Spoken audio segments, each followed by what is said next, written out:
Энэ кино ногоон түгийн тухай юм.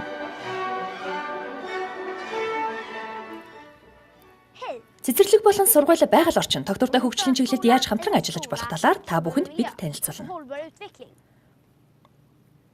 Яагаад гэвэл бидэнд өөр зам байхгүй. Насанд хүрсэн хүмүүс ч үүнийг мэдэж байх хэрэгтэй. Агарын бохирдол, хог, хаягдал. Бид ямар нэгэн зүйл хийх ёстой. Бид бүгдээрээ.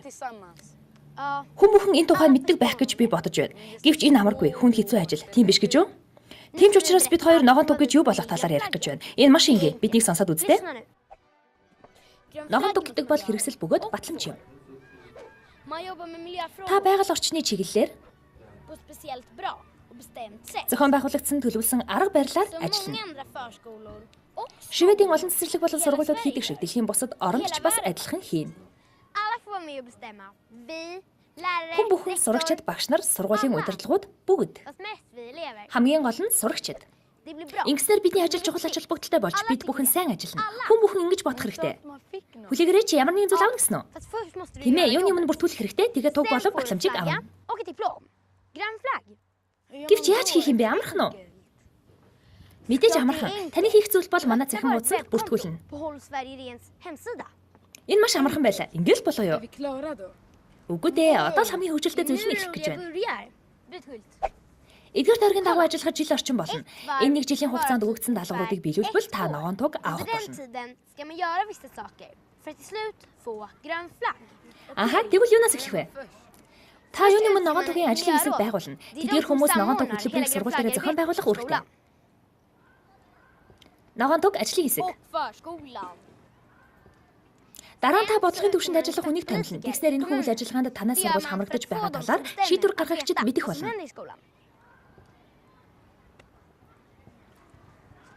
Үүний дараа яах вэ? Энийг жилийн турш танаас сургууль юунд анхаарч ажиллахаа тодорхойлно. Жишээлбэл байгаль орчны цикл. Ингэснээр танаас сургууль байгаль орчинд ямар нөлөө үзүүлж байгаагаа олж харах боломжтой болно. Энд бас сонгож болох хэд хэдэн сэдвүүд байна. Байгаль орчны цикл, цаг агаар ба эрчим хүч, хэрэглээ, эрүүл мэнд ба амьдралын хэв маяг. Орон нутгийн байгаль орчны асуудал, усны нөөц. Дараа нь үйл ажиллагааны төлөвлөгөө боловсруулна. Энэ төлөвлөгөөнд ногоон тугийг авахын тулд юуг хэрхэн яаж хийх талаар тусгана. Энэ бол маш чухал зүйл.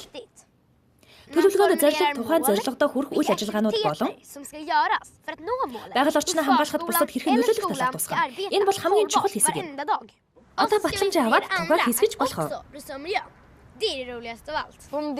Мэдээж үгүй. Ногоон туг шууд чиний аманд өөрөө орчихгүй шүү дээ.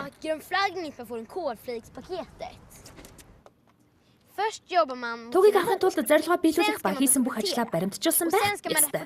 Дараа нь хийсэн ажлынхаа тайлбар Шведийн цэвэрхэн байшин байгууллагад хүргүүлэх ба тус байгууллага ногоон туг авах болцол хамтсан хэсгийг шийдвэрлэдэг. Хүргүүлээрэй. Хэрэв тэд ногоон тугийн батламжийг өгөхгүй байхаар шийдвэр гаргавал яах вэ? Тэгвэл дахиад зүг хийх хэрэгтэй. Яг л бид сургуультаа хийдэг шиг. Дэлхийн олон мянган сургуулийн өмнөх байгууллагууд байгаль орчныг хамгаалах тал дээр маш шаргуу хөдөлмөрлөж байна. Бид нар зорилтоо биелүүлээд ногоон тугаа өргөн хүн бүрт бид өөрчлөлт хийсэн гэдгийг харуулж болох уу? Эцнийг хэлэхэд бид бүхэн илүү сайхан орчныг бий болгохын тулд ажиллаа. Энэ зөвхөн цаг хугацааны асуудал. Ногоон тугийг авлаа гэдээ үгээр эцэлж болохгүй. Та өөр сэдв аваад дараа жилийн ногоон тугийн төлөө дахиад ажил. Сургууль болон байгаль орчинд аль аль нь хэрэгтэй.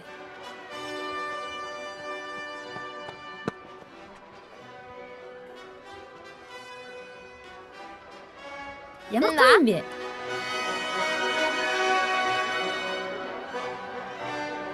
Бүх зүйл эндээс эхэлнэ. Үнэхээр амархан.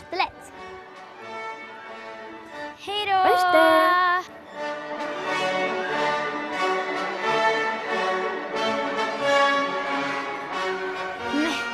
Kolla här. Plocka upp efter dig.